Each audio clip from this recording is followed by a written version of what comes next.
नमस्कार, मुंबई की दृष्टि समाचार में आपका स्वागत है। आइए देखते हैं आज के ताज़ा समाचार। अब समाचार विस्तार से।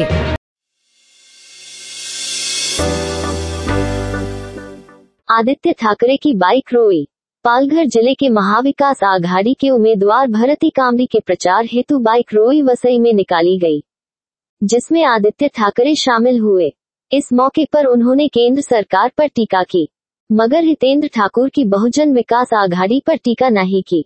ये रोई भरती कामरी के प्रचार के लिए निकाली गई थी। विरार से निकाली गई थी, जिसमें महाविकास आघाड़ी के सभी घटक शामिल हुए थे।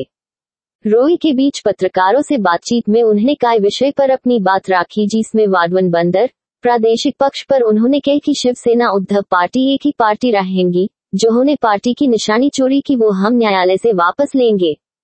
इलेक्ट्रोल बॉन्ड सबसे बड़ा घोटाला है। औरंगाबाद का नाम बदलने के बाद कोई दंग नहीं हुआ। नवी मुंबई एयरपोर्ट का नाम दीबा पाटिल अब तक नहीं दिया गया। कोविड के दौरान हमारी सरकार लोगों को मदद देती रही। जिन्होंने पार्टी और निशानी चोरी की उन्हें शरद पवार पर बोलने का अधिकार नहीं। उद्धव साहेब उनके साथ नहीं, इसलिए मोदी और शाह को प्रचार करना पड़ रहा है। बाईट आदित्य ठाकरे आहे की या निवडणुकीच्या नंतर जवळपास जे इथले प्रादेशिक पक्ष आहेत हे काँग्रेसमध्ये हा शिवसेना उद्धव बाळासाहेब ठाकरे पक्ष म्हणूनच राहणार आणि आम्ही जसे आहोत तसे राहून देशाच्या हिताचं बोलत पण शिवसेना ठाकरे गट आणि शरद पवार गट हे त्याच विचारसरणीचे आहेत असं सांगितलं। उद्धव बाळासाहेब ठाकरे हा पक्ष जसा आहे तसा राहू, पण दोन्ही पक्ष त्याच विचारसरणीचे आहेत असं आम्ही देश हिताच्या विचारसरणीचे आहोत आणि ते काम करत राहू। पण उद्धव बाळासाहेब ठाकरे शिवसेना हा पक्ष जसा आहे तसा राहू।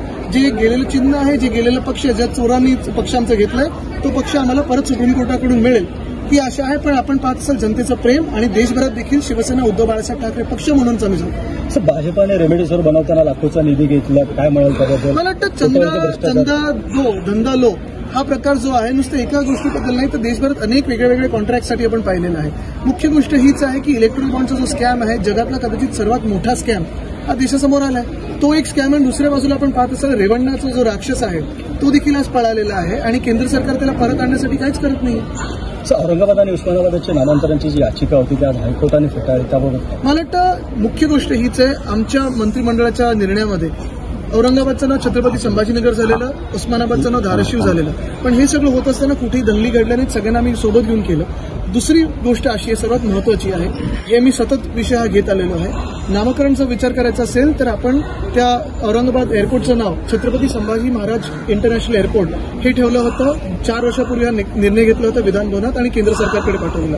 केंद्र सरकारने याच्यावर काहीच केलेलं नाही। नवी मुंबई विमानतळाचं नाव श्री दीबा पाटील आंतरराष्ट्रीय एअरपोर्ट हे दिलं होतं, पण ते अजून मान्य केलं नाही केंद्र सरकारने। पण अयोध्येमध्ये नाव बदललेलं आहे, गोव्यामध्ये नाव बदललेलं आहे, म्हणजे हा महाराष्ट्राला असा का ही वागणूक मिळत आहे केंद्र सरकारकडून किंवा भाजपाकडून, हा प्रश्न आहेच। आदित्य साहेब, 3 टप्प्यामधलं आता इलेक्शन संपलेलं, मतदान संपलेलं आहे, परंतु आता जे 4थ्या टप्प्या 5व्या टप्प्यामधलं जे मतदान आहे त्यामध्ये प्रत्येक ठिकाणी अमित शहा आणि नरेंद्र मोदी हे प्रचार घेत असताना आपल्याला दिसतात। आज 13 तारखेला कदाचित अमित शहा आणि पंतप्रधान मोदींची सभा लागण्याची शक्यता आहे। काय याचा संकेत काय? आपण महाराष्ट्राची जनता म्हणून हा विचार करायला पाहिजे की गेल्या 5 वर्षात हे मोठे नेते कुठे होते, आपल्या राज्यात का नाही आले? कोविडच्या काळात जेव्हा इथे महाविकास आघाडीचं सरकार होतं, आपण पाहिलं असेल हॉस्पिटल बांधण्यापासून ऑक्सिजन प्रोव्हाइड करण्यापर्यंत जेव्हा कोविडचं काम आपलं चालू होतं किंवा टोकतेसारखं वादळ येऊन गेलं, तेव्हा हे भाजपचे मोठे नेते देशात जे मंत्रिपदांवर वेगळ्या गुजरातला गेले, तिथे 1,500 कोटीचं त्यांनी फंड दिला, महाराष्ट्राला 1 रुपया दिला नाही।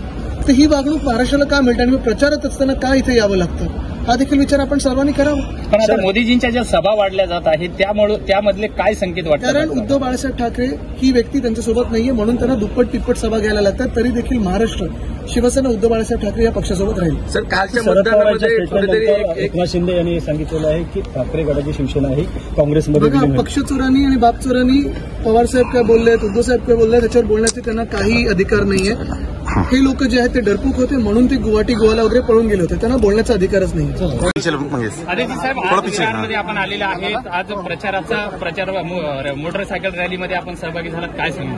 आता आपण पाहताय लोकांचा प्रतिसाद खूप चांगला आहे। येताना देखील अनेक लोक भेटत होते, बोलत होते, जिथे ट्रॅफिकमध्ये अडकले तिथे पण लोक गाडीपाशी येऊन बोलत होते माझ्याशी। मला वाटतं हाच एक अंदाज आहे महाराष्ट्रभरात की महाविकास आघाडीला जास्तीत जास्त सीट मिळणार।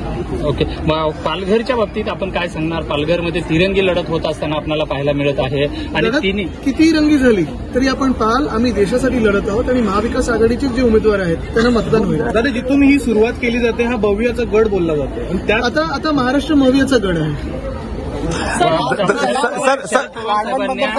जे मुख्यमंत्री बोलले की कोण आदित्य, असा आपल्यावर एक प्रश्नचिन्ह निर्माण केलेलं आहे. मुख्यमंत्री चांगलं निवडणूक त्याला सांगेल कोण आदित्य, निवडणूकच त्याला सांगेल.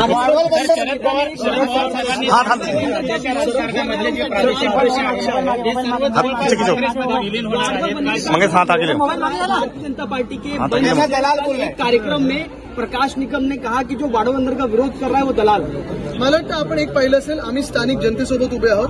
जनता ही आमच्यासोबत उभी आहे आणि जे काही जनतेचे विषय ते आम्ही उचलून धरणार आहे. वाढवण बंदर असेल, नाणार असेल, सगळीकडेच जर जनता त्याच्या विरोधात असेल तर आम्ही विरोधात राहू. जिथे जिथे जनता ज्या प्रकल्पांचं स्वागत करतो आम्ही जनतेसोबत राहणारच.